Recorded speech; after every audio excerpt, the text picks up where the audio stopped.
आकर्षण का नियम यह है कि हम अपने जीवन में जो चाहते हैं वह पा सकते हैं।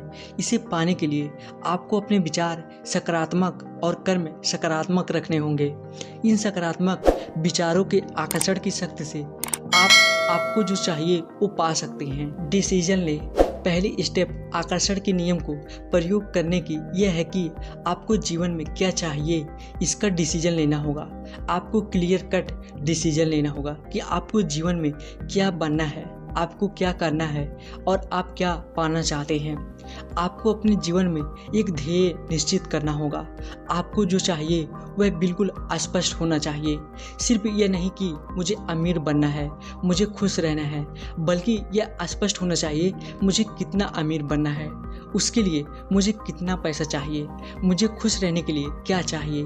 आपके स्पष्ट ध्येय आपको स्पष्ट ही रिजल्ट देंगे। कल्पना करो कि आप कहीं घूमने जाना चाहते हैं। आप घर से बाहर निकलते हैं, अपने गाड़ी के ड्राइवर को बोलते हैं चलो घूमने चलते हैं। वह आपसे पूछेगा कहाँ जाना है और आप उसे कहोगे चलो कहीं भी, तो आपको वह कहीं भी ले जा सकता है जो आपको पसंद हो या ना हो। लेकिन अगर आपने पहले ही निर्णय लिया है कि आपको कहाँ जाना है तो आपको वह सही जगह पर ही ले जाएगा जो आपको पसंद है। इसलिए जीवन में भी आपको क्या चाहिए इसका निर्णय आपका फिक्स होना चाहिए, तभी आप उसे पा सकते हैं। कुदरत का ऐसा ही है, अगर आपको जो चाहिए वह सही मैसेज अगर आप उसे भेजेंगे तो कुदरत कंफ्यूज ना होकर आपको वही देगी जो आपको चाहिए। इसलिए जीवन में आपका ध्येय स्पष्ट होना चाहिए कि आपको जीवन में क्या चाहिए इसका डिसीजन लें। कुदरत से मांगना होगा। आपको जो चाहिए वो आपको कुदरत से मांगना होगा। इसके लिए आपको उससे पहले वर्तमान काल में कागज़ पर लिखना होगा। जैसे कि आपको एक बड़ा घर चाहिए तो आपको कागज़ पर लिखना होगा कि मैं एक बड़े घर में रह रहा हूँ, पर यह नहीं लिखना मैं भविष्य में बड़ा घर खरीद लूँगा। अगर आपको जो चाहिए वह लिखते हैं और उसे हर दिन पढ़ते हैं तो आप अपने सबकॉन्शियस मन को आपको जो चाहिए वह प्राप्त करने के लिए तैयार करते हैं। कल्पना करें। आपको जो चाहिए उसकी कल्पना करना बहुत ज़रूरी है। विज्ञान ने यह सिद्ध किया है कि कल्पना करना यह एक पावरफुल टेक्निक है जिससे आपको जो चाहिए वह पा सकते हैं। आपके स्किल इम्प्रूव कर सकते हैं। जब आप कल्पना करते हैं तब आपका दिमाग जो आप कल्पना कर रहे हैं वह बात और जो सत्य है इसका फर्क नहीं समझता। इसलिए जब आप कल्पना करते हैं तब आपका दिमाग इमेजिनेशन वर्ल्ड और रियल वर्ल्ड में जो अंतर है उसको पूरा करता है। इसके कारण आप अपना ध्येय आसानी से रियल वर्ल्ड में पा सकते हैं।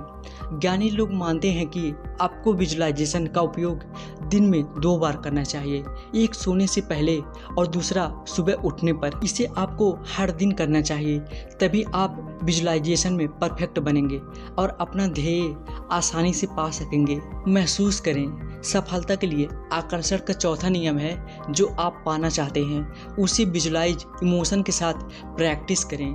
आप अपने ध्येय तभी पा सकते हैं जब आप विजुअलाइजेशन इमोशन और फीलिंग के साथ करेंगे। अपने ध्येय को विजुअलाइजेशन के साथ महसूस करेंगे। अगर आप ऐसा करते हैं तो आपका मन मान लेता है कि आप जो कल्पना कर रहे हैं वह सत्य है। आप अपने ध्येय पर भरोसा करके उसे पाने के लिए एक्शन लेते हैं, तब आप अपने ध्येय को आसानी से पा सकते हैं। कृतज्ञता की भावना रखें। जब आपको क्या चाहिए इसकी लिस्ट बनाते हैं, फिर उसे विजुलाइज करते हैं। इसके साथ आपके पास जो है उसके प्रति कृतज्ञता की भावना होना भी ज़रूरी है।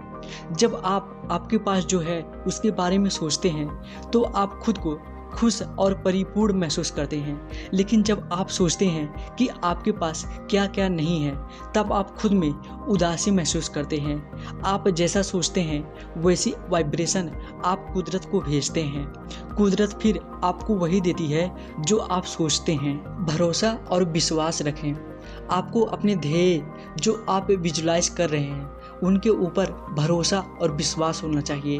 अगर आप अमीर बनना चाहते हैं तो आपको खुद के ऊपर भरोसा और विश्वास होना चाहिए कि आप अमीर बन सकते हैं, तभी आप अमीर बन पाएंगे। इसके साथ आपको अपने गोल्स को हासिल करने के लिए एक्शन लेना भी बहुत ज़रूरी है। जब आपको जो चाहिए उसे पाने के लिए क्या करना होगा इसका ज्ञान लेंगे, फिर उसे पाने के लिए उस तरह के स्टेप्स लेंगे, तभी आप सक्सेसफुल बनेंगे। छोड़ना सीखो। अगर आपको नया कुछ चाहिए तो आपको पुरानी मान्यताएं, आदतें, मानसिकता और व्यवहार छोड़ना होगा। जब आप इसे क्लियर कर पाएंगे तभी आप नए के लिए जगह बना पाएंगे। कल्पना कीजिए कि आपके पास एक स्पंज है और उसमें पानी भरा हुआ है। अगर आप उस पानी को निचोड़ेंगे तभी आप उसमें नया पानी भर पाएंगे। जिंदगी का वैसा ही है, जब हम पुराना छोड़ेंगे तभी हम नया बना पाएंगे।